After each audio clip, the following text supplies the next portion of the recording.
반갑습니다. 말씀과 함께 하루를 시작하는 주님의 백성들을 예수님의 이름으로 축복합니다. 2024년 9월 13일 금요일 오늘 주신 말씀은 열왕기하 6장 15절에서 23절까지입니다.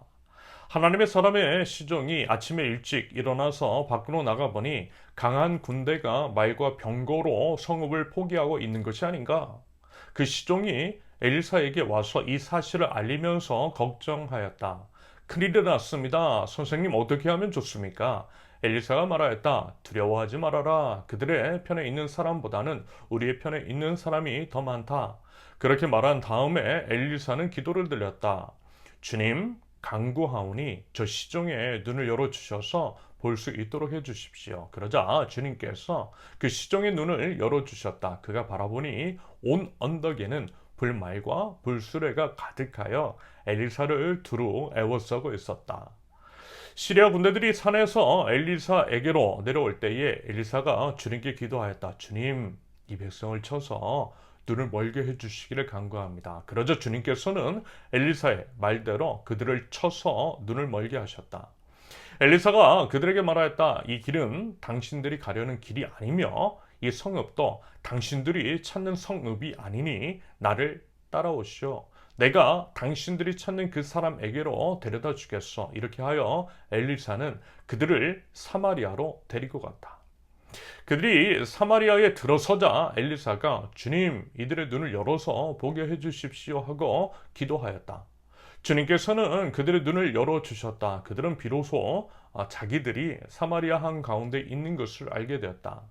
이스라엘 왕이 그들을 보고 엘리사에게 말하였다. 이스라엘의 아버지께서는 말씀해 주십시오. 그들이 눈을 뜨고 보게 되면 쳐서 없애버려도 됩니까? 엘리사가 말하였다. 쳐서는 안 됩니다. 그들을 칼과 활을 가지고 사로잡았습니까? 어찌 임금님께서 그들을 쳐 죽이시겠습니까? 차라리 밥과 물을 대접하셔서 그들이 먹고 마시게 한 다음에 그들의 상전에게 돌려보내시는 편이 좋겠습니다. 그리하여 왕이 큰 잔치를 베풀어서 그들에게 먹고 마시게 한 다음에 그들을 보내니 그들이 자기들의 상전에게로 돌아갔다. 그로부터 시리아의 무리들이 다시는 이스라엘 땅을 침략하지 못하였다. 아멘.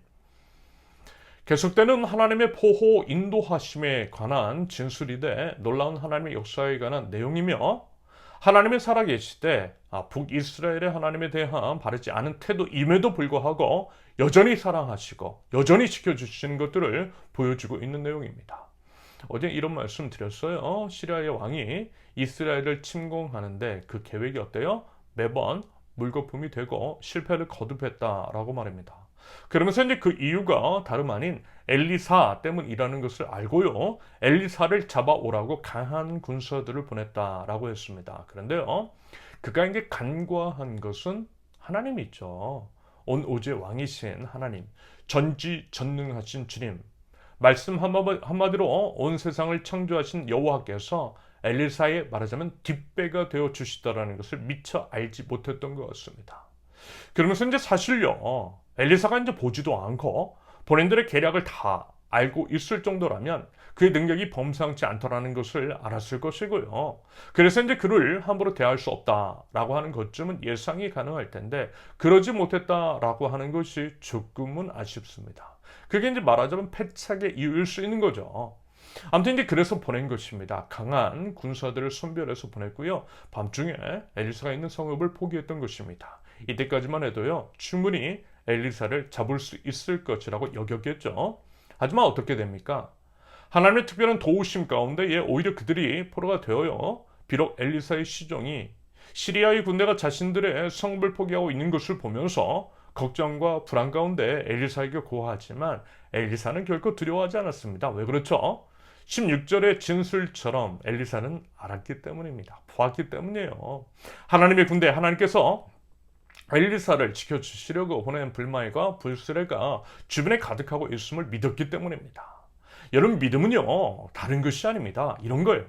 여호와 하나님께서 나와 함께 하심을 믿는 것입니다. 나를 지켜주심을 믿는 거예요. 그러면서 나와 함께 하시고 나를 지켜주시는 하나님이 온 우주의 왕 전지전능하신 주님이심을 믿는 것입니다. 그래서요, 모든 두려움 떨쳐버리고 믿음으로 행하는 거죠. 여러분 부디 그 믿음, 엘리사의 믿음이 있을 수 있기를 바랍니다. 그러면서요, 중요한 것은 이것입니다. 가끔 보면 이런 사람들이 있어요. 평소에 삶을 보면 하나님과 무관한 삶을 살면서 오히려 하나님을 거스르는 삶을 살면서요, 마치 하나님은 우상처럼 무조건적으로 자신을 지켜준다라고 하는 식으로 맹신하는 사람들이 있더라는 것입니다. 물론 당연히 이제 행위로 얻는 구원도 아니고요. 우리가 이제 뭘 했기 때문에 하나님께서 또한 뭔가를 주시는 것도 아니지만, 그럼에도 뭐예요? 우리의 삶은 중요합니다. 삶으로 믿음이 증명되기 때문입니다. 그 믿음을 하나님께서 보시고요, 우리에게 합당한 것들을 행하시더라는 것입니다. 쉽게 얘기해서 엘리사는 하나님의 사람이었더라는 것입니다. 하나님의 사람이었고 하나님의 명예를 위해서 일했으며 하나님의 말씀에 순종하여 하나님의 사역을 했기 때문에 하나님께서 지켜주시는 것이지, 만약에 그렇지 않았더라면요, 하나님께서 이제 베풀어 주시는 이런 은혜는 없었을지도 모른다라는 것입니다. 여러분, 하나님은 하나님을 존중하는 자를 존중하시고요, 그의 삶을 책임지세요. 무슨 얘기를 드리는 것이냐면요, 우리가 하나님 앞에 바로 서 있어야 한다라는 거죠.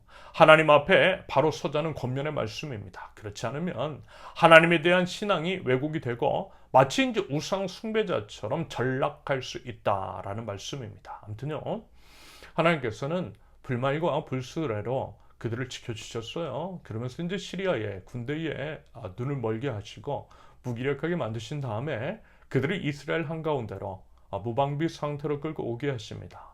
시리아 군대 입장에서는 무기력하게 꼼짝없이 적인 이스라엘의 진영 한가운데서 죽게 된 거죠. 실제 이스라엘 왕은요, 그들을 죽이려고 되었습니다. 하지만 엘리사는 시리아의 군인들을 죽이려 하는 이스라엘 왕을 만류하죠. 오히려 군인들에게 밥과 물을 먹이고 다시 돌려보내라고 제안합니다. 어떻게 보면 참으로 이해할 수 없는 처사일 수 있지만 23절에 그로부터 시리아의 무리들이 다시는 이스라엘 땅을 침략하지 못하였다라고 하는 진술을 통해 이와 같은 것을 해석해 본다면 오히려 현명한 판단일 수 있겠습니다. 엘리사는요, 하나님의 지혜로 하나님 나라 백성다운 선택을 했던 것으로 여겨집니다. 여러분 한번 생각해 보십시오. 그 당시 이제 시리아가 이스라엘을 침공했던 것은 시리아가 이스라엘보다 강력했기 때문이었을 것입니다. 여러분, 힘센 나라가 먼저 침공하지 약한 나라가 침공하는 법 없잖아요.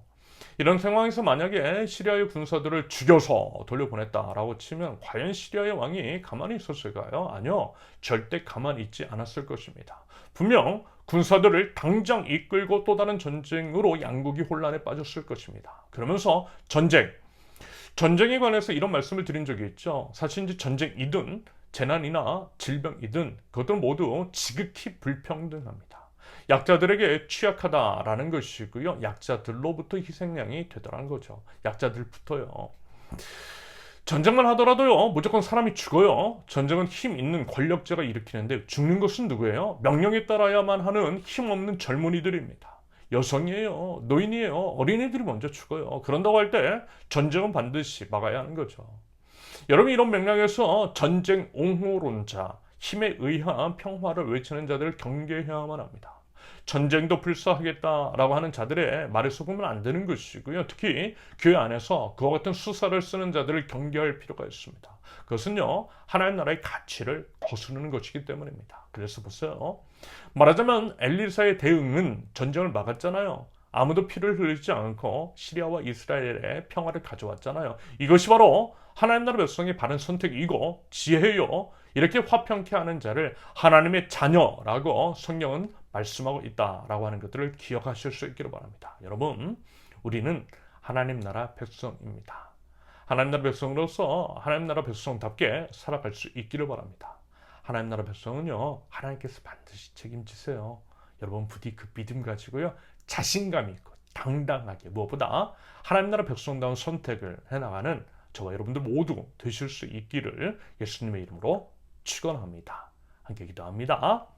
하나님께서 저희와 늘 함께 하심을 믿으며 하나님을 믿는 믿음으로 당당하게 살아가게 하옵소서. 하나님께서 저희 편에 계신지를 묻기보다는 먼저 저희들이 하나님 편에 서 있고 하나님 나라 백성답게 살아가는 저희 되게 하여 주시옵소서. 추석 명절을 앞두고 이동하는 모든 주님의 권속들 하나님 건강과 안전을 지켜주시고 하나님 안에서 가족들과 사랑과 정을 나누는 가운데에 기쁨의 한가위를 보낼 수 있도록 우리 주님 은혜를 더하여 주시옵소서. 예수님의 이름으로 기도합니다. 아멘. 하나님께서 오늘 주신 말씀과 각자의 기도 제목을 놓고 우리 잠시 기도합니다.